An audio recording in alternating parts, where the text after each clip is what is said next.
To get started, let's first say File, New Project. And what I actually want to create is an ASP.NET web application. I just want to create this as an MVC application to show you where Owen appears inside of this application. So as soon as Visual Studio finishes adding all the NuGet projects, we should have Solution Explorer open up. And we'll be able to take a look at the assembly references inside. And here we can see Microsoft.Owen, Microsoft.Owen Security, also an assembly just named Owen. So Owen is in a new MVC application. The question is, what does it do? And what can we do with it? So let me create another project. This time I just want to create a console mode application. And I want this console mode application to use Katana and to listen for and process HTTP requests.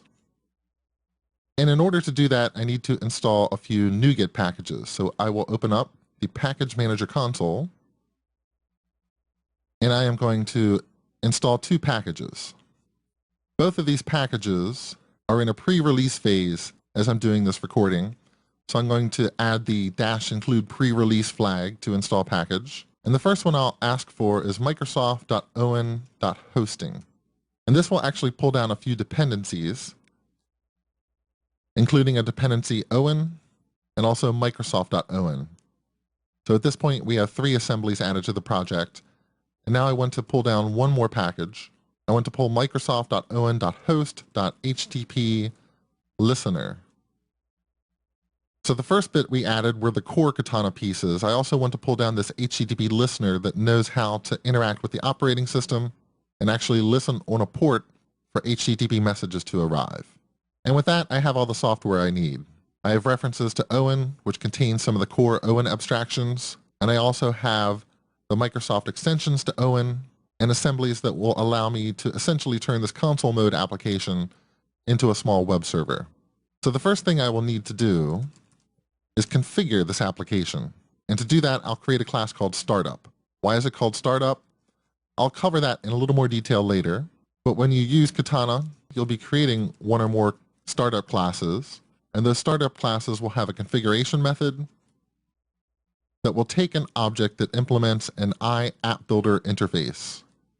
That's in the Owen namespace. So I need to add a using for Owen.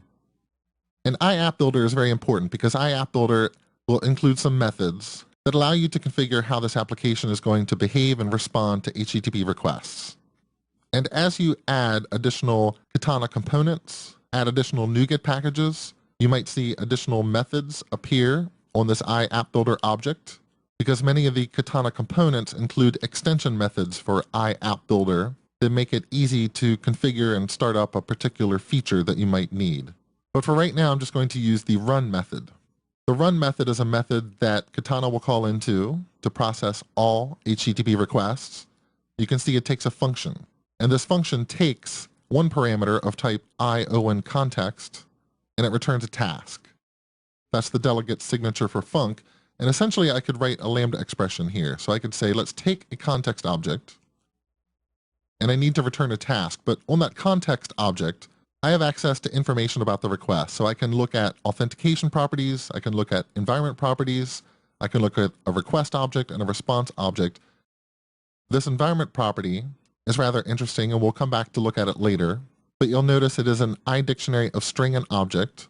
This property will essentially contain all of the information about the request, the HTTP headers, the cookies, the path, the verb that was used. It's all in an iDictionary of string and object, which is one of the core abstractions of Owen. That's very simple. It's not like we have in ASP.NET where everything is a specialized class to deal with things like the cookie collection. Owen tries to provide a very simple API, so there's not a lot of custom types, and it's very flexible that way.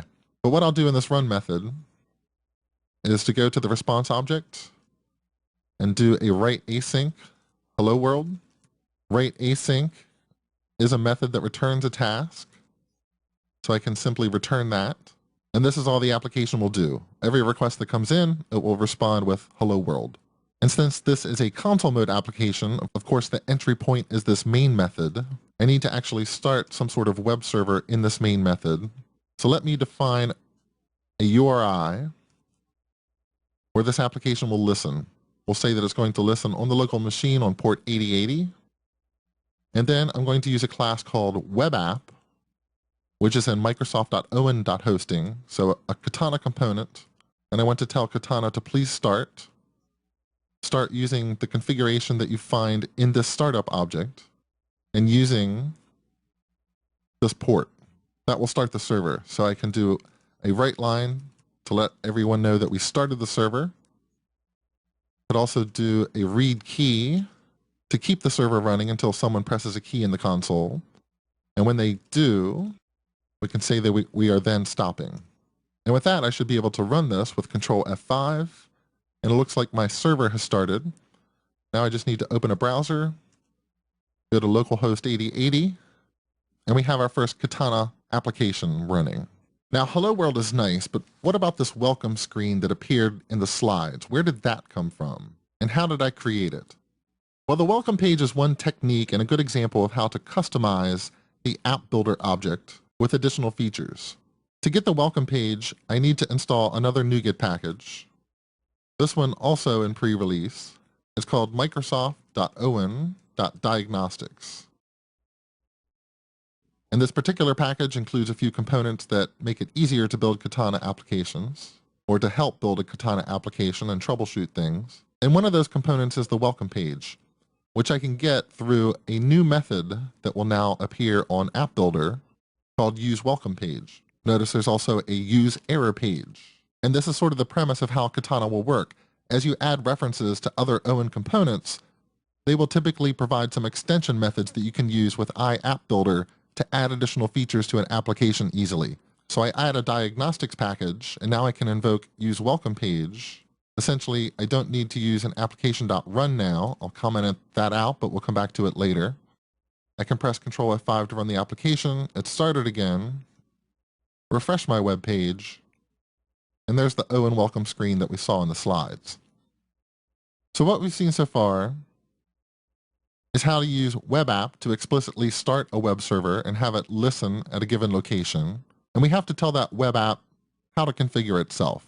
And that's done through a startup class and an iAppBuilder interface. I call a few methods on iAppBuilder, and a lot of magic happens.